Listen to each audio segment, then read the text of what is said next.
Thank you for looking at NKServices. We're just going to look at water-fed pole system, cleaning windows, and what my fan looks like. Okay, so first of all, my tank is located here. Nice, big and blue. Okay, it's a 500 litre baffle tank. I've insulated it with silver bubble wrap. It's gone around a couple of times, which keeps the tank nice and warm. It's just a quick flip, so I can just have a quick look when I'm filling up to see where the water level was, although I don't particularly use that method anymore. Okay, it's anchored down using a 1.5 strap tons, which is anchored down through this eyelet and one on the opposite side, which I've drove through, and anchored with silver plates at both sides as well. Here, obviously, my immersion heater. It's a 27-inch 1 kilowatt, which gets my water nice and warm. With being insulated, it will keep the tank nice and warm all day long. It's also a bit of a radiator. This cloth was quite wet this morning. I've just stuck it on here to dry, which has dried out nice. Okay, so let's have a quick look. This is what I use to fill my water tank up from back home.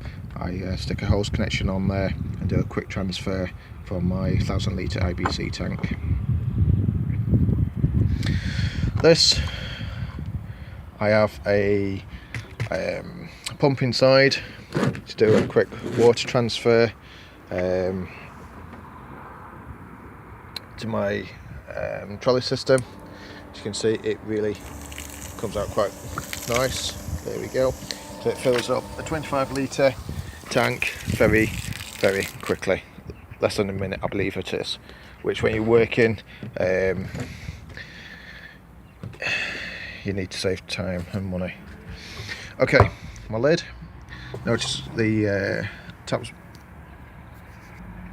notice the vented part I've actually taken out to allow the steam to rise out. Normally on these things we get a bit of water leakage from the side, so I've put a cloth on there to stop the water from doing so.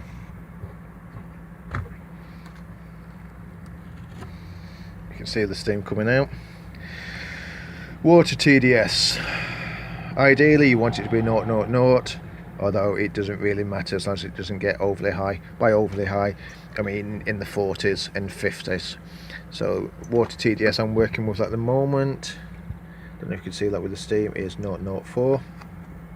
Now that is very hot, so I'm just going to wrap my hand in this cloth to get a temperature reading, so just bear with me. Okay, don't know if you can read that at the moment. It's 62.5 and rising. I've put the camera away a little bit because it's steaming up.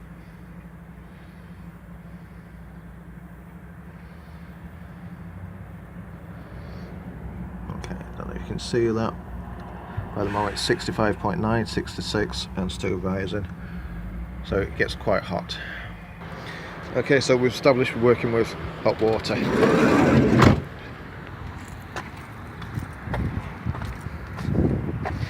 Okay, top of my fan. My batteries are charged with solar panel usage. I have a small one which is just a booster in case it's slightly clouded, but this one's permanently fitted. This charges up my 12 volt leisure battery, 110 amp, which charges up my which is used for my controller. The second battery is just as a spare basically, just in case this one ever just goes flat, and that one powers the pump in the tank. Okay, small little 12 volt battery that's connected to my 24 volt motor, which is cog assisted, which winds in using this on off button. So just a quick demonstration of that. Okay, I use this attached to my bumper. It allows me to take the hose 90 degrees if required. So I just pull it out.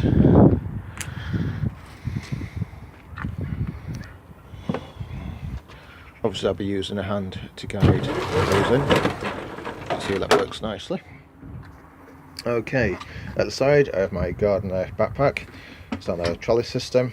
I'll just pull that out the fan. Okay, So obviously the handle pulls up, which is nice. I've also put my name on there so when I do get it out. The trolley is useful for areas where you can't get your fan up to, or if there's lots of pots in the way. I sometimes pull this out so I can navigate that more easily. The brush that I use with that is this one, a standard, I think it's a 12-inch, but I've also put 4 pencil jets on there. It's a Phoenix Pole hybrid, which is half carbon, half fiberglass, and I've got a Gardner quick valve gooseneck, so simple twist and the water comes on and off. My main pole, however, is this one, a Gardner SLX 25.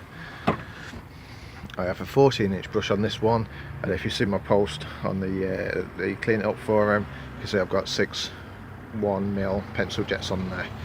It's also dual trimmed, but it's also quite a stiff brush, so it doesn't spray on the glass too much. Okay, so when I pull up, I keep my controller on, I just pull this out and off I go. Ladder, it's just a small A-frame. I sometimes use that for conservatory roof cleaning, to which I use this adapted Unger aluminium pole with a spray head on there, so I can just spray the chemicals on the fascias, the gutters or the conservatory roof. Also essential for any water fed system, DIY or proper fan mount, toolboxes. Just for some spares really, for any adaptations you need to make, or any leakages, etc. Okay, eagle-eyed viewers out there might be wondering why I've got a mirror. The amount of times that people sneak up behind you when you're working in a fan and you can't see them, so I just like to have a mirror there so I can just at a glance have a quick look, see who's behind me, or if I'm pulling out a pole I don't want to crack someone right in the face. And then finally, cones, safety cones. I don't want anybody suing me. Trad equipment just stuck in there, cloths on top, so I can just do any internal work if required, but mostly I don't do trad work anymore. Okay, so that is my DIY water fed fan system. Thank you for watching.